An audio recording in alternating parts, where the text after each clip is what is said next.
Amanda from Pontes Books, here for our Chapter 12 fun fact from Prince and the Pauper.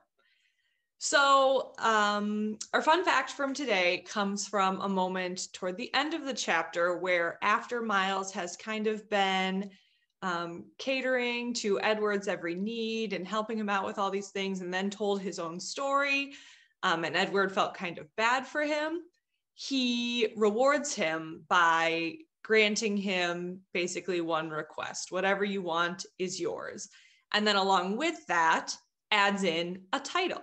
So he actually makes him a knight.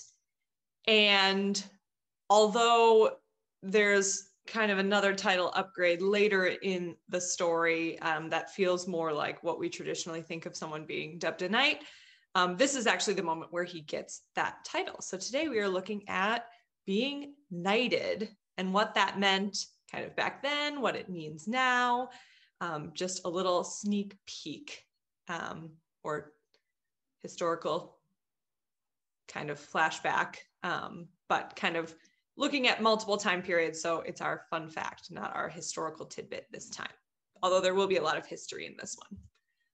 All right, so our reference in The Prince and the Pauper. So this is right after Miles has asked for the ability to sit in the king's presence as his kind of reward for being so nice to Edward, his request that he grants him. So this is Edward speaking. "Rise, Sir Miles Hendon, knight," said the king gravely, giving the accolade with Hendon's sword. "Rise and seat thyself. Thy petition is granted. Whilst England remains and the crown continues, the privilege shall not lapse." So the privilege he's talking about there is the privilege to sit in the king's presence. He also refers to him as Miles Hendon, knight. So there's kind of two rewards that Miles gets in this moment. So how did one become a knight kind of traditionally? So traditionally, we're thinking like medieval times.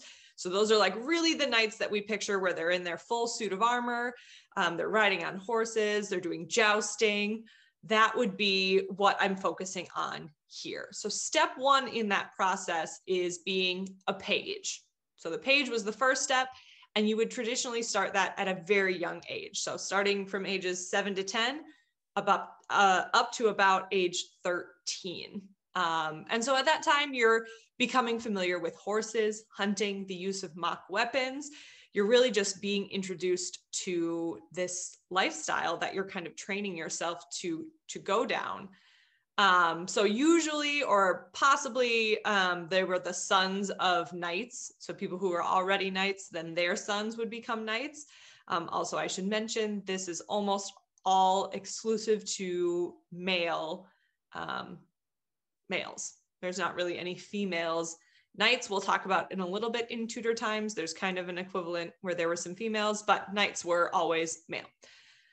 So young nobles were most likely sent to royal court for this training.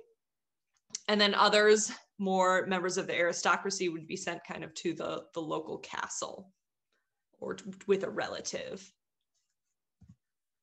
So after you were a page, then you would be promoted to a squire. So a squire is age 14 to about 18 to 21. You would assist a full knight during this time. So that would be like your primary responsibility, is you would be helping with a full knight. And we'll get to kind of more details for that in a second. You would also be learning to use the weapons yourself, as well as the armor. As we talked about those heavy suits of armor, they had to get used to like, what does it feel to move while wearing this? And they were also in charge of improving their education, including the code of chivalry. So when they were assisting that full-time knight, they would be cleaning their weapons, polishing their armor, looking after the horses, and other tasks that they needed them to do. In terms of their own education, they would learn things like music, dance, reading and writing in Latin and French, also hunting wild animals, falconry, and a whole wide other variety of subjects, including, as kind of mentioned before, like how to be polite, like proper manners. That was a part of their education as well. Okay, so after you finished your time as a squire, step 3 would be to actually become a knight. So that would be done in a knighting or a dubbing ceremony. So that ceremony would happen somewhere between the ages of 18 to 21. It would be performed by another knight usually, or sometimes the king. And it involved an official ceremony. So there would be all this preparation they would do ahead of time, including like, shaving their beard down. They would bathe and they would wear this kind of white robe to show kind of as a symbol of purity. So there were all these kind of things leading up to the ceremony and during the ceremony itself. As part of the ceremony, the sword would be blessed by a priest, and the squire would kneel before the knight or the king that's giving him the honor, and then would be tapped on the shoulders or neck with the hand or the sword. Sometimes those, it was like a, not violent, but like kind of like heavier blow to the neck or to the hand. And that was supposed to kind of symbolize that this was the last time that the person becoming a knight would allow that to happen without basically like retaliating, fighting back. So that would be the official process. And that's kind of how you became then a fully acting knight. So if we're looking at Tudor times specifically, the time of the Prince and the Pauper, then we can look at what was called the Order of the Garter, which was the most prestigious order of chivalry or knights at the English court. So in like the English royalty or in English palace, this was kind of like the peak of being a knight. So it looks a little different. There might have still been a process of like going through all those steps to become a knight. But at least in this instance, it's a little less formal, and you're not necessarily doing it from a young age. It's more at this time about like, who are you friends with? But usually they were still people who, had some honors to their name, but also usually power and money. So this Order of the Garter always included the king, the Prince of Wales, and then 24 companions. So those would be nominated by the king.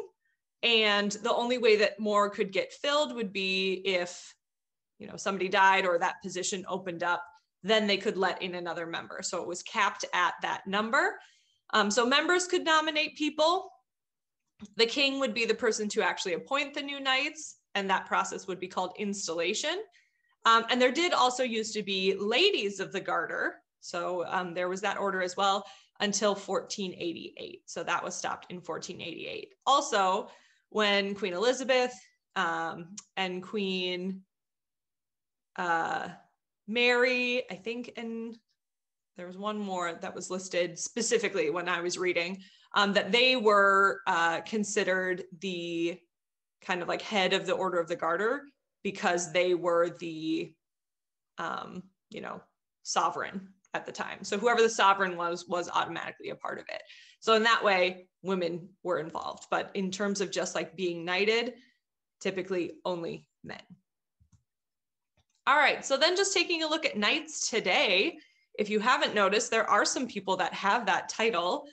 So they might say the word sir in front of their name.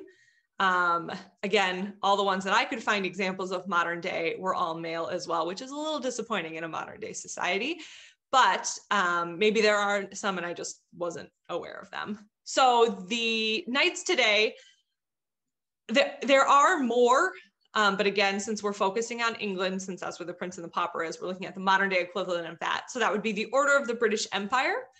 And the Queen is pretty low key about this. She doesn't really read into it too much. So she chooses not to elect her own knights. Instead, they're chosen by the cabinet and appointed by the Queen twice a year. So basically the only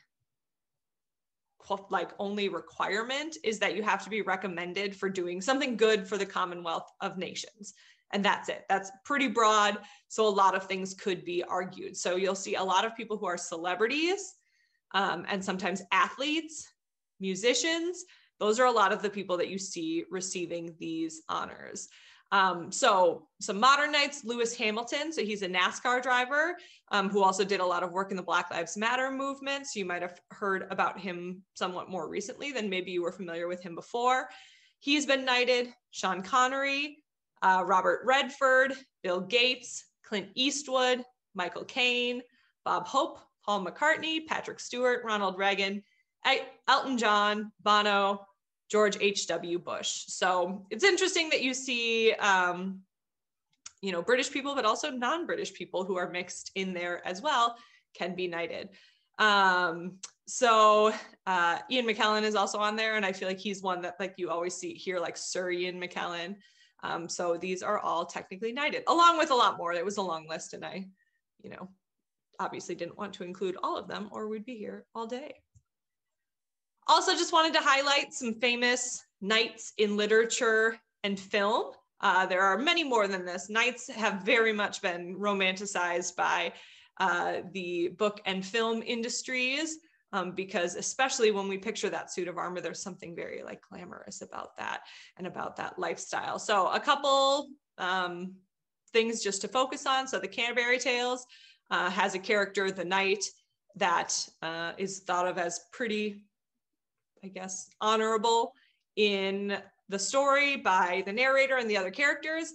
Then we have The Sword and the Stone, one of my personal favorites. So this really shows the process of being a squire and kind of assisting a knight, because you see his job throughout the book is to be a squire. And then another one is A Knight's Tale. So A Knight's Tale kind of shows this process of really focuses on like the jousting aspect of it. And there's more as well. So that's a little fun fact about becoming a knight. Hopefully you learned something. Have a good rest of your day.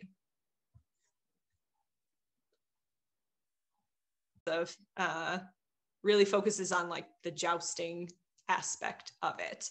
And there's more as well. So that's a little fun fact about becoming a knight. Hopefully you learned something. Have a good rest of your day.